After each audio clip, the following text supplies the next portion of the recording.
السلام علیکم ورحمۃ اللہ وبرکاتہ۔ محترم سامعین، جیسا کہ ہم نے آپ کے سامنے سورہ انعام کا تعارف پیش کیا تھا، تو آئیے آج اس کے بعد والی سورت یعنی کہ سورہ اعراف کا تعارف پیش کرتے ہیں، اس کی مختصر سی تفسیر آپ کے سامنے بیان کرتے ہیں۔ سورہ اعراف قرآن مجید کے اندر 7 نمبر کی سورت ہے اور سورتوں کے نازل ہونے کی ترتیب کے اعتبار سے 39 نمبر کی سورت ہے۔ سورہ اعراف مکہ مکرمہ میں نازل ہوئی ہے اور ایک روایت کے مطابق 5 آیتوں کے علاوہ یہ سورت مکیہ ہے۔ ان 5 آیات میں سے پہلی آیت وَاسْأَلْهُمْ عَنِ الْقَرْيَةِ الَّتِي ہے۔ اس سورت میں 206 آیتیں، 24 رکوع، 3325 کلمات اور 14010 حروف ہیں۔ اعراف نام رکھے جانے کی وجہ یہ ہے کہ اعراف کے معنی بلندی کے ہیں اور اس کا معنی جاننا پہچاننا بھی ہے۔ اس سورت کی آیت نمبر 46 میں جنت اور دوزخ کے درمیان ایک جگہ اعراف ہے۔ جنت اور دوزخ کے درمیان ایک دیوار ہے کہ جس کا نام اعراف ہے، جو کہ بہت بلند ہے۔ اسی مناسبت سے اس سورت کا نام سورہ اعراف رکھا گیا ہے۔ اب اصحاب اعراف سے کون لوگ مراد ہیں، تو اس کے بارے میں ایک قول یہ ہے کہ ان سے مراد وہ لوگ ہیں کہ جن کی نیکیاں اور گناہ برابر ہوں گے اور ان کا مقام جنت اور دوزخ کے درمیان ہوگا، یا وہ لوگ مراد ہیں جو جنت والوں اور جہنم والوں کو پہچاننے والے ہوں گے، اور ایک قول کے مطابق یا تو انبیاء اکرام یا فرشتے مراد ہیں۔ سورہ اعراف کی فضیلت کے تعلق سے حضرت عائشہ صدیقہ رضی اللہ تعالی عنہا سے روایت ہے کہ رسول کریم صلی اللہ تعالی علیہ وسلم نے ارشاد فرمایا کہ جس نے قرآن پاک کی پہلی 7 بڑی سورتوں کو حفظ کیا اور ان کی تلاوت کرتا رہا تو یہ اس کے لیے کثیر ثواب کا باعث ہے۔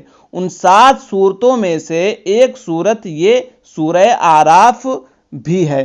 یہ مکہ مکرمہ میں نازل ہونے والی سورتوں میں سب سے بڑی سورت ہے، اور اس سورت کا مرکزی مضمون مین آرٹیکل یہ ہے کہ اس میں انبیاء اکرام علیہم السلام کے حالات اور انہیں جھٹلانے والی قوموں کے انجام کے واقعات بیان کیے گئے ہیں، اور اس امت کے لوگوں کو ان قوموں جیسا عذاب نازل ہونے سے ڈرایا گیا ہے۔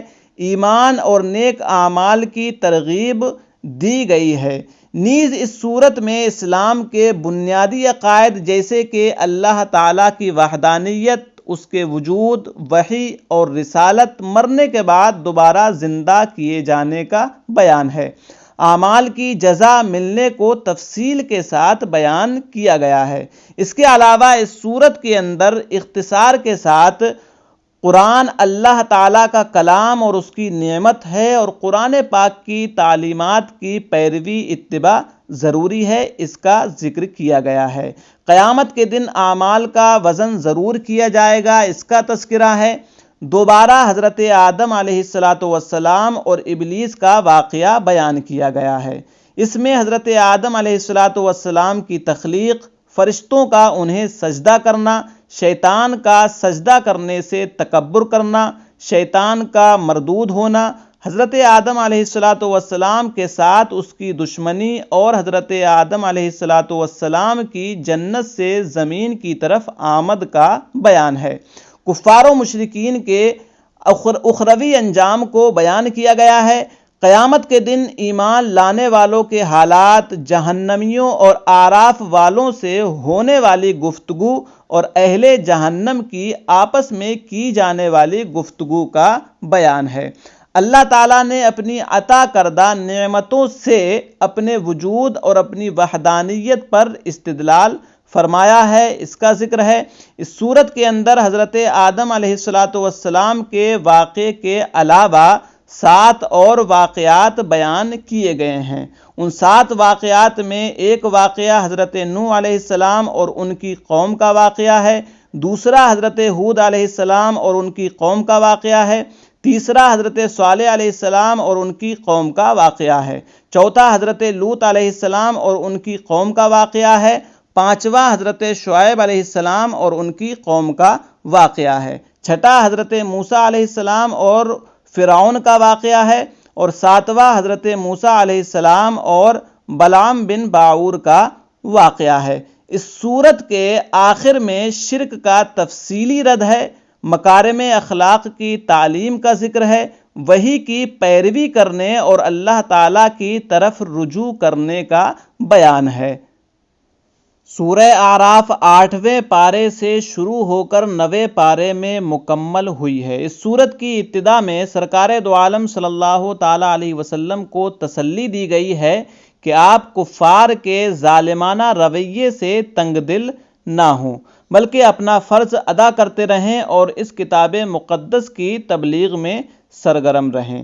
آیت نمبر 11 سے 27 میں حضرت آدم علیہ السلام اور ابلیس کا واقعہ بیان ہوا ہے کہ جب ابلیس نے اللہ کے حکم پر آدم کو سجدہ نہ کیا تو رب ذوالجلال نے اس سے پوچھا کہ تم نے میرے حکم کے باوجود سجدہ کیوں نہ کیا؟ تو اس نے اپنی سرکشی کا جواز عقلی دلیل سے پیش کیا کہ میں آدم سے بہتر ہوں، انہیں مٹی سے پیدا کیا گیا ہے جبکہ مجھے آگ سے پیدا کیا گیا ہے، اور آگ لطیف ہونے کی بنا پر مٹی سے افضل ہے۔ تکبر کی بنا پر اللہ تعالیٰ نے ابلیس کو رسوا کر کے عزت کے مقام سے نکال دیا۔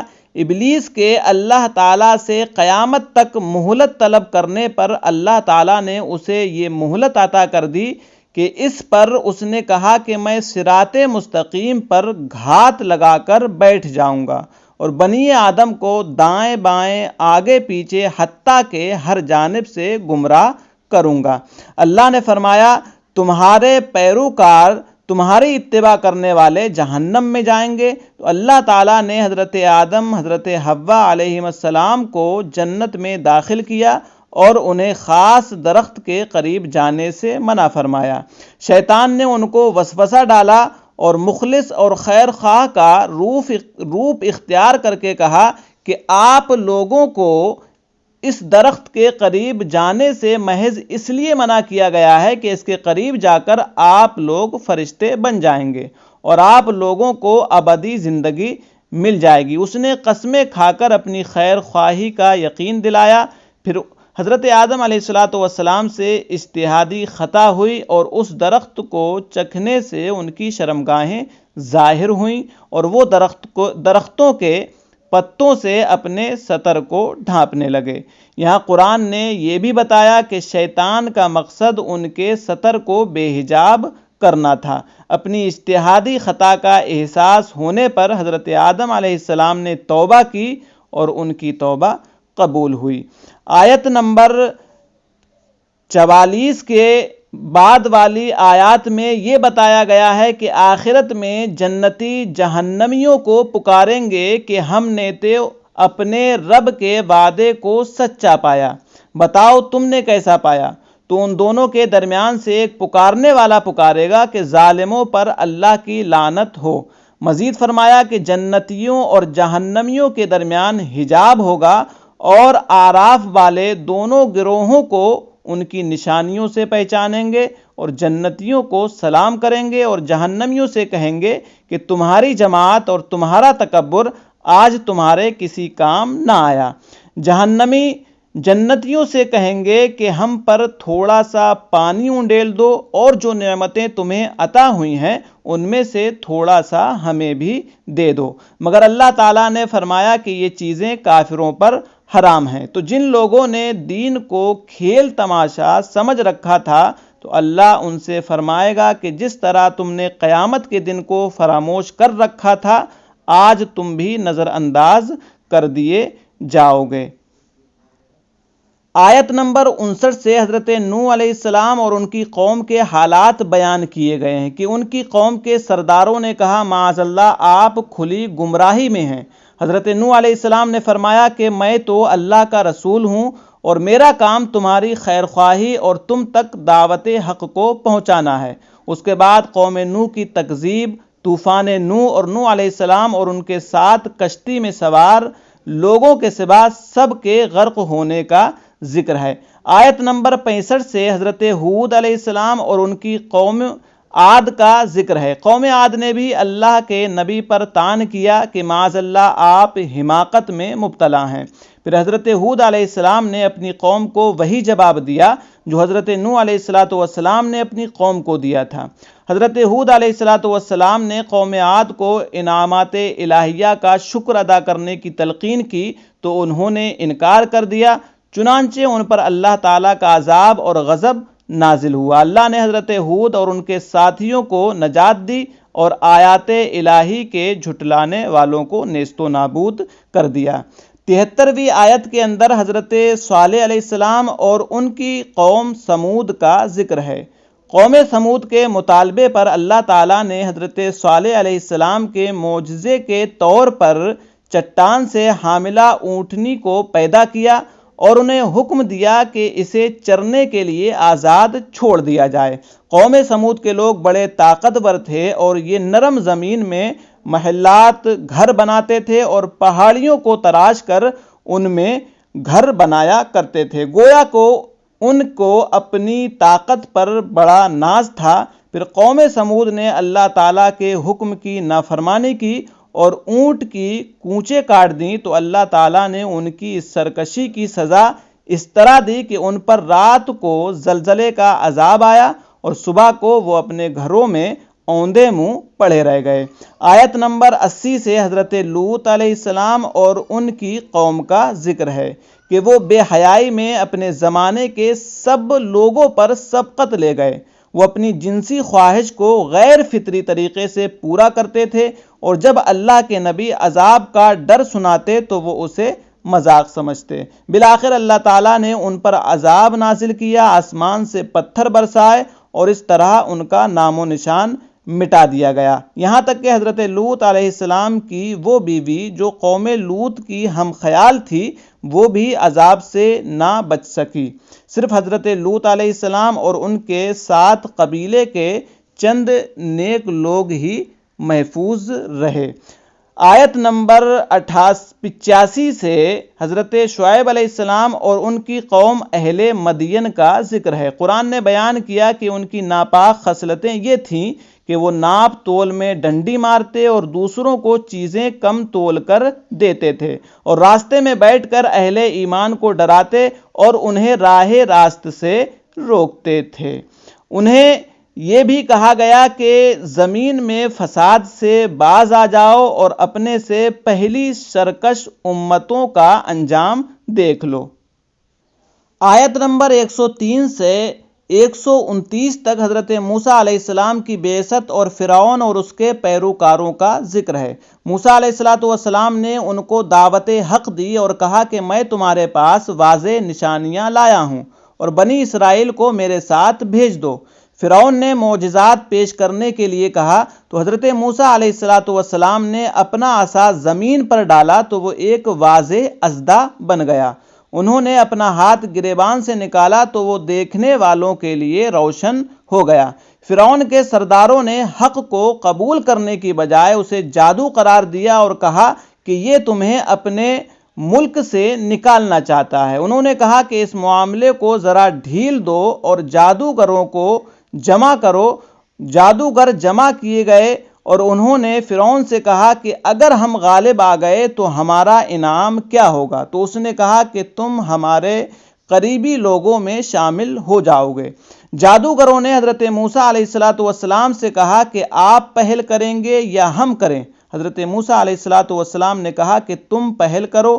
جب جادوگروں نے اپنی رسیاں زمین پر ڈال دیں تو لوگوں کی نگاہوں کو سحر زدہ کر دیا اور انہیں ڈرا دیا اور انہوں نے کہا یہ تو بڑا جادو لے آئے۔ تو اللہ تعالیٰ نے موسیٰ علیہ السلام کو حکم دیا کہ اپنا عصا زمین پر ڈالیں تو وہ عصا سانپ بنا اور جادوگروں کی چیزوں کو نگلنے لگا۔ اس طرح معجزے کی حقانیت اور جادو کا بطلان ثابت ہوا اور فرعونی رسوا ہوئے۔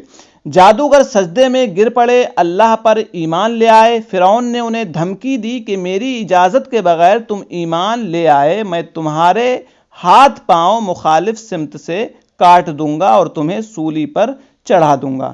انہوں نے کہا کہ ایمان لانے کی وجہ سے تم ہمیں یہ سزا دینا چاہتے ہو؟ پھر انہوں نے اللہ تعالیٰ سے صبر و استقامت کی دعا کی اس کے بعد فرعون نے بنی اسرائیل کے بیٹوں کو قتل کرنے کا اور بیٹیوں کو زندہ چھوڑنے کا حکم دیا۔ موسیٰ علیہ السلام نے قوم کو صبر کی تلقین کی اور کہا کہ نیک انجام اہل تقوی کے لیے ہے۔ آیت نمبر 130 سے 143 میں بتایا کہ اللہ تعالیٰ نے فرعونیوں پر قحط سالی کا عذاب نازل کیا۔ فرعونیوں کا طریقہ یہ تھا کہ اچھائی کو اپنا کمال جانتے تھے اور برائی کو بدشگنی کے طور پر حضرت موسیٰ علیہ السلام کی طرف منسوب کرتے تھے۔ پھر ان پر ٹڈیوں، جوؤں اور مینڈکوں اور خون کا عذاب نازل کیا گیا۔ جب عذاب میں مبتلا ہوئے تو موسیٰ علیہ السلام سے کہا کہ آپ اللہ سے دعا کریں کہ ہم سے یہ عذاب ٹل جائے۔ اگر ایسا ہوا تو ہم آپ پر ایمان لے آئیں گے اور بنی اسرائیل کو بھی آزاد کر دیں گے۔ لیکن حضرت موسیٰ علیہ السلام کی دعا کے نتیجے میں عذاب ٹل جانے کے بعد بھی فرعونی اپنے وعدے سے پھر گئے تو اللہ تعالیٰ نے بھی انہیں سمندر میں غرق کر دیا۔ سورہ اعراف کے آخری آیت 204 میں ہے کہ جب قرآن پڑھا جائے تو غور سے سنو اور خاموش رہو تاکہ تم پر رحم کیا جائے، اور اپنے رب کو صبح و شام خوف اور عاجزی کے ساتھ پست آواز میں دل میں یاد کرو اور غافلوں میں سے نہ ہو جاؤ۔ آخری آیت میں فرشتوں کی صفات کا ذکر فرمایا ہے کہ وہ اللہ کی عبادت سے تکبر نہیں کرتے ہیں، تسبیح بیان کرتے ہیں اور اللہ کی بارگاہ میں سجدہ ریز ہوتے ہیں۔ تو یہ سورہ اعراف کا تعارف ہے اور اس کی چند آیات کی مختصر تفسیر ہے، اس کے مفہوم کو بیان کیا گیا ہے۔ سورہ اعراف کی اپنے سے پہلے والی سورت یعنی کہ سورہ انعام کے ساتھ سورہ اعراف کا تعلق اور مناسبت یہ ہے کہ سورہ انعام میں حضرت آدم علیہ السلام کی تخلیق، پہلے والی امتوں کی ہلاکت اور انبیاء کرام علیہ السلام کا ذکر شارٹ میں اجمالی طور پر کیا گیا تھا، جبکہ سورہ اعراف میں ان تینوں باتوں کو تفصیل کے ساتھ ڈیٹیل میں بیان کیا گیا ہے۔ واللہ اعلم بالصواب۔ السلام علیکم ورحمۃ اللہ۔